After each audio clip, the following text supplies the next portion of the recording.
Hey guys, well thanks for taking a minute and stopping by to check out this video. This is the first stop with Go RVing with the Caudills. We're here in Myrtle Beach, South Carolina, a place that the Caudill family has not yet been before, but it was our top spot for the first stop on our big southeastern RV trip. So we picked the Myrtle Beach Travel Park, and I'm joined with Travis Thompson. He's the general manager here, and he has been sharing a ton of information about the site. He's given us a lot of quality time, telling us all the things that make one of the best resorts. And what I can tell you, already fast forwarding to the end, is that this park has gone from being just a park we were gonna visit to actually our favorite park.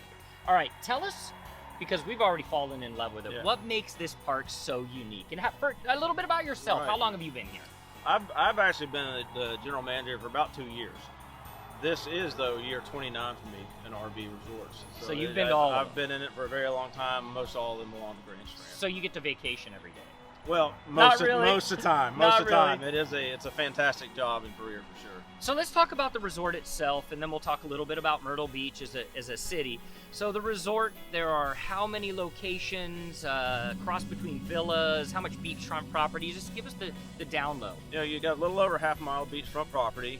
There's 1,144 campsites. Roughly 740 of those are going to be transit, about 80 or so rentals, and the rest are going to be our annual lodging. And if you are someone that's looking to actually bring your RV here, because this is great campground, but from a amenities standpoint, so, you know, are we looking at 30 amp, 50 amp? Do we have sewer? Do we have water? Yeah, we're full hookup, so there's going to be 30, 50 amp on every site, water, sewer, obviously electric and cable. There is free Wi-Fi in the park, which is getting ready to be redone completely in the fall. Now, one of the things that's really interesting for us about this location is that when you drive in, there's a waterfall, and you go to the right or to the left, and there's these really cool villas, and then you make your way through what it looks like a forest, right? You're going through this forest, then all of a sudden, boom, you drop down, it opens up to no trees, and you're completely on the beach. Right. You know, we really have a lot to offer, depending on what you're wanting for camping. We've got people that are like, man, I want to be on the beach. We're not going to put you right on the beach. We're going to get you pretty close. Yeah. But then we have folks that are like, you know what? We want to have some shade. It can be rather warm in South Carolina. Yeah. And so we have offerings for all kind of people, families, rigs, and different sizes.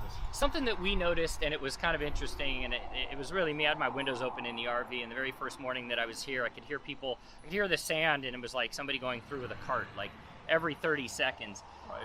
People are out early in the morning, and they set this whole row up at 5:45, 6 a.m. of their umbrellas and their coolers. What's the scoop?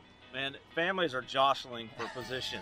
They're jostling for position to get their tents or areas on the beach, so they can get the prime area for sun, where they can watch little Timmy playing in the wade pool, that kind of thing. In Horry County, with the beach service, you can't have tents past the lifeguard, between the lifeguard and the ocean, for obvious reasons. So sometimes that can kind of, like I said, people are jostling for position, trying to get close to the beach, pushing that line as best they can. Other things that we've noticed, there's a fish fry on Friday nights, there's a breakfast by the sea, so you have the ability to get great breakfast in the morning, which we've had twice now. There's a Sunday worship service as well. There's things for kids to do. Is it every day that there's something for kids to do? We have a full-time activity staff. Sunday is the only day where we are kind of somewhat quiet. We do usually have a DJ on Sunday that will run those activities for us. That's super awesome.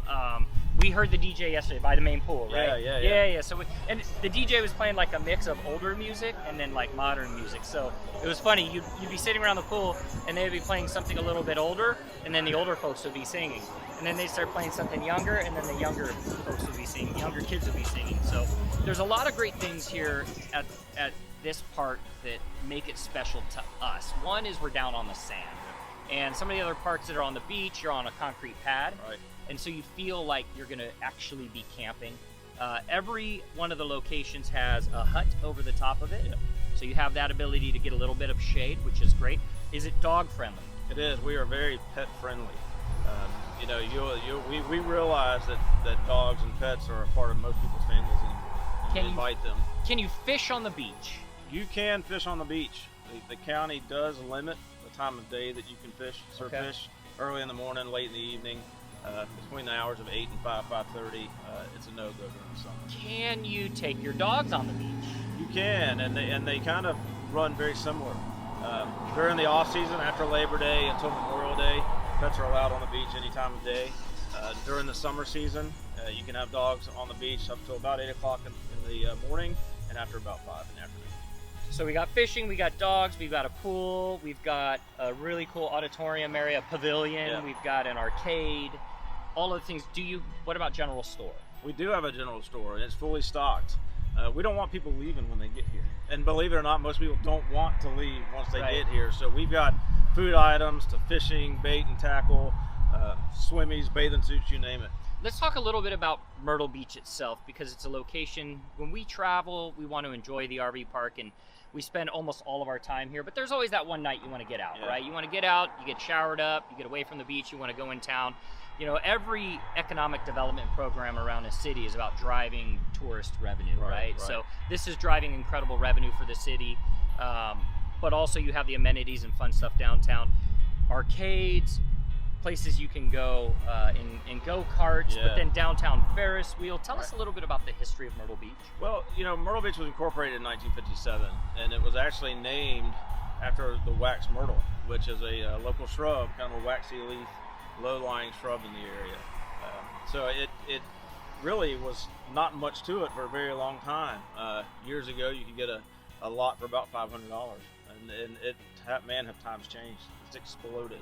So, and just to close it out, like if somebody wants to try and get in here, because we knew it was a little hard. How far out? What's the secret? What's the secret sauce to getting in? You know, the big thing is making reservations early. You know, for this year, like, we get to January 2nd, we're closed on the 1st. January 2nd, we're taking reservations for 2024. Wow. And we will take close to 2,000 reservations that day. And I wanted to share this as well, because I was just thinking about it. You know, we came from Nashville, and we stayed on the road called Memphis. Yeah. So next one down was, I think it was Nashville, or this way was Nashville, but Nashville, Memphis, then Tennessee. Yeah. The themes are amazing here. Tell us about the themes. Yeah, you know, I think the idea behind that was they wanted people to feel welcome. So we've got a Florida trail, South Carolina trail, we've got a New Jersey trail. Everybody's welcome at the travel park. That's cool. All right, so hope you all enjoyed this video. Just a quick roundup on this park that we're at right now, the Myrtle Beach Travel Park. Where can people find out information on this park? You can go to our website, myrtlebeachtravelpark.com. There it is. Hope you all enjoyed the video. Wait until we get to the next spot. Is it going to be as good as this? We hope so. You do? Yeah. No, you want us coming back here. Camping's fantastic, and I think there's just a lot of fantastic parks in this country. Well, thank you, Travis. Appreciate it. All right. Great to meet you. Loved having you.